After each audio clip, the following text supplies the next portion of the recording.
Friends, watch full video carefully and अगर आपने अभी तक इस चैनल को सब्सक्राइब नहीं किया है तो इस चैनल को सब्सक्राइब कीजिए नीचे दिए गए रेड सब्सक्राइब बटन को क्लिक करके और उसके साथ वाले बेल आइकन को भी क्लिक जरूर करिए। इससे आपको हर नई वीडियो की नोटिफिकेशंस रेगुलरली मिलती रहेगी। आइए देखते हैं वर्णमात्री विधि अर्थात कोरोप्लेट्स मेथड कैसे बनाए जाते हैं। कोरोप्लेट्स शब्द ग्रीक भाषा के कोरोस स्थान तथा प्लेथोस माप शब्दों से मिलकर बना है तथा इसका शाब्दिक अर्थ क्षेत्र में मात्रा क्वांटिटी इन एरिया होता है। कोरोप्लेट मैप में भिन्न भिन्न घनत्व वाली छायाओं के द्वारा किसी वस्तु की प्रति इकाई क्षेत्र, औसत संख्या या प्रतिशत मूल्य जैसे संख्या का प्रति वर्ग किलोमीटर घनत्व, कृषि भूमि का प्रतिशत अथवा फसल का भिन्न भिन्न क्षेत्रों में प्रति हेक्टेयर उत्पादन दिखलाया जाता है। आइए देखते हैं निम्न सारणी के अनुसार किस प्रकार कोरोप्लेट्स मेथड यानी वर्णमात्री विधि का प्रयोग किया जाता है। आइए देखते हैं कि इसको बनाया कैसे जाएगा। सारणी में अगर घनत्व दिया है तो आप यहाँ घनत्व लिखोगे और अगर खाद्यान्न वगैरह दिया है तो आप खाद्यान्न लिखेंगे। तो जैसा कि हम लिख रहे हैं, अगर घनत्व दिया है तो लिखा जाएगा जनसंख्या का प्रति वर्ग किलोमीटर घनत्व।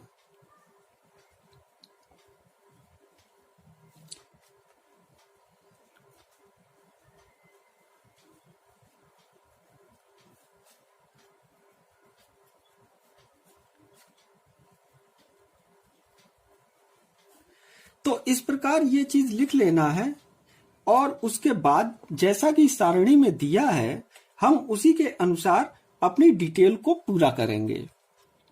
सबसे पहले एक स्केल से हमें लाइन खींच लेनी है। इस प्रकार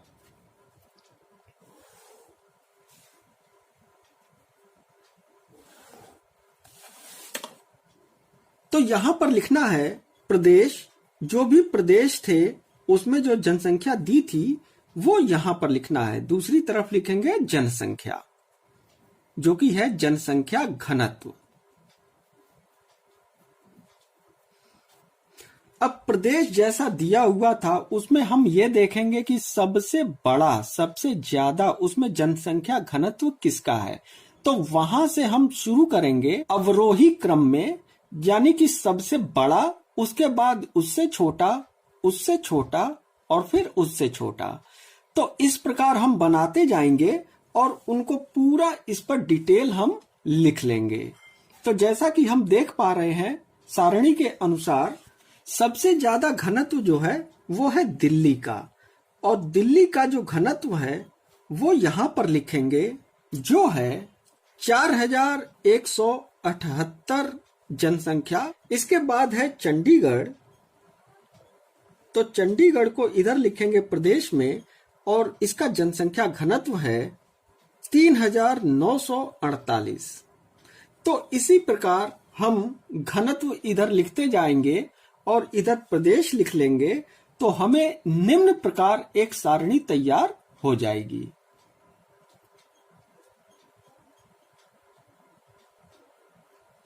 तो देखिए हमने जिस प्रकार दिल्ली, चंडीगढ़, लक्षद्वीप, पौंडीचेरी, केरल, पश्चिम बंगाल, बिहार इत्यादि सभी का ये लिख लिया है और इनका जनसंख्या घनत्व अवरोही क्रम में सबका लिखा गया है। यहाँ पर घटते हुए क्रम में सबकी जनसंख्या लिख लेनी। हमें एक और सारणी बनानी है, तो चलिए उसको देखते हैं कि उसमें क्या क्या बनाया जाएगा। इस प्रकार से लाइन खींचिए और एक तरफ तो हम लिखेंगे क्रमांक, जो भी क्रमांक दिया होगा 1 2 3 4। इसके बाद एक और लाइन खींचनी है,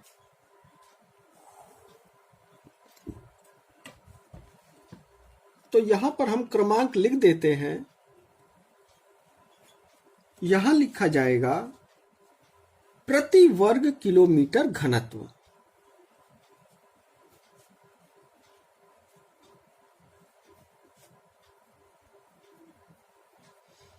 और जो हम घनत्व यहाँ पर लिखेंगे उसमें जिन राज्यों का समूह सम्मिलित होगा उन राज्यों का नाम यहाँ पर लिखना है। तो यहाँ पर लिखा जाएगा समूह में सम्मिलित राज्य।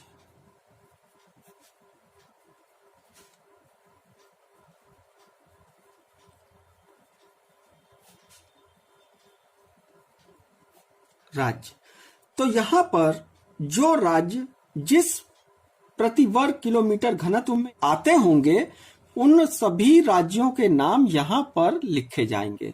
तो चलिए अभी देखते हैं कैसे किया जाएगा, अभी आपको समझ में आ जाएगा। क्रमांक में लिखेंगे नंबर 1 और प्रति वर्ग किलोमीटर घनत्व है, हमने लिया है 400 से अधिक। अर्थात कहने का मतलब यह है कि जो हमने सारणी बनाई है उसमें 400 से अधिक वाले जितने भी राज्य होंगे वो यहाँ पर मेंशन किए जाएंगे। तो चलिए देखते हैं कि 400 से अधिक वाले राज्य कौन कौन से हैं। तो जैसा कि हम देख पा रहे हैं यहाँ पर है 4178 दिल्ली का। अब यहाँ पर हमें 400 से अधिक वाले जो राज्य हैं उनको हमें लेना है।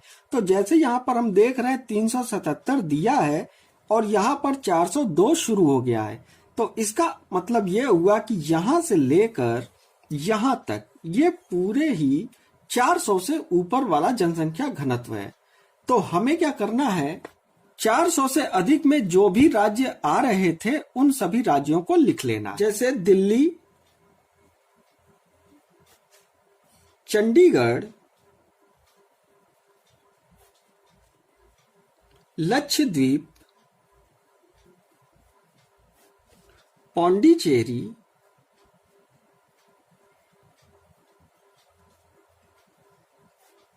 केरल, पश्चिम बंगाल तथा बिहार। तो इतने राज्य जो एक समूह में आएंगे, इन सभी राज्यों का जो समूह होगा वो होगा 400 से अधिक। अब चलिए दूसरा लिखते हैं। क्रमांक में लिखेंगे 2, 400 लिख लेंगे और यहां पर लिखेंगे 301, यानी कि 301 से 400 के बीच में जितने भी राज्य होंगे उनको हमें यहां पर लिखना है। तो चलिए देखते हैं सारणी के अनुसार कौन कौन से राज्य 301 से 400 के बीच में आते हैं। तो जैसा कि हम देख रहे हैं 301 से 400 के बीच आना चाहिए, तो यहाँ पर है 291। तो ये जो पूरा जनसंख्या घनत्व है, इन 3 जनसंख्या घनत्व को उसमें मेंशन किया जाएगा।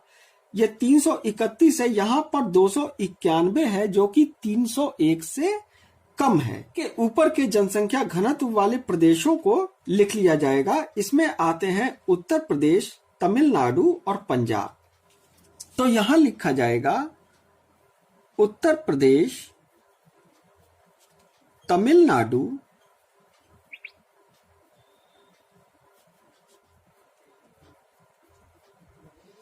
तो इसी प्रकार से हम निम्न प्रकार एक सारणी तैयार कर लेंगे। अब आगे क्या करना है, आगे हमें मैप बनाने की जरूरत है। तो चलिए मैप देखते हैं कि मैप किस तरह से बनेगा इसका। तो देखिए मैप में हमने क्या किया है, यहां पर देखिए ये जो सिंबल दिख रहा है 400 से अधिक वाला, तो हमने क्या किया है 400 से अधिक, जैसा कि सारणी में हम देख रहे हैं दिल्ली, चंडीगढ़, लक्षद्वीप, पौंडीचेरी, केरल, पश्चिम बंगाल तथा बिहार।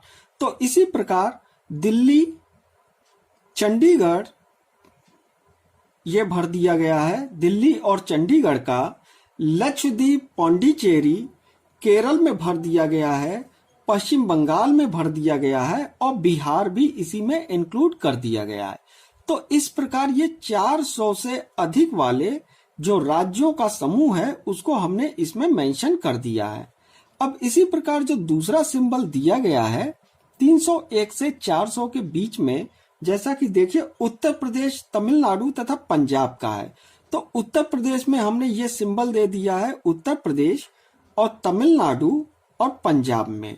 तो इसी प्रकार ये सभी 301 से 400, 201 से 300, 101 से 200 और 101 से नीचे इनके सिंबल हम दे देंगे और उसमें जो भी राज्य आएंगे उनके अनुसार इन सभी राज्यों को उसी सिंबल द्वारा हम बना लेंगे।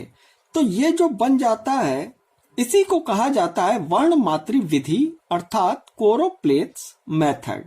एक और चीज डाटा निकाल रहे थे तो उसमें हमने देखा कि जम्मू कश्मीर का आंकड़ा अपर्याप्त था और सिंबल इसमें दे रखा है कि डाटा नॉट अवेलेबल। तो उसके लिए हमने सिंबल कुछ नहीं दिया है, केवल खाली छोड़ दिया है। तो जैसा कि आप देख पा रहे हैं कि जम्मू कश्मीर को हमने इसी तरह से नॉट अवेलेबल लिख दिया है।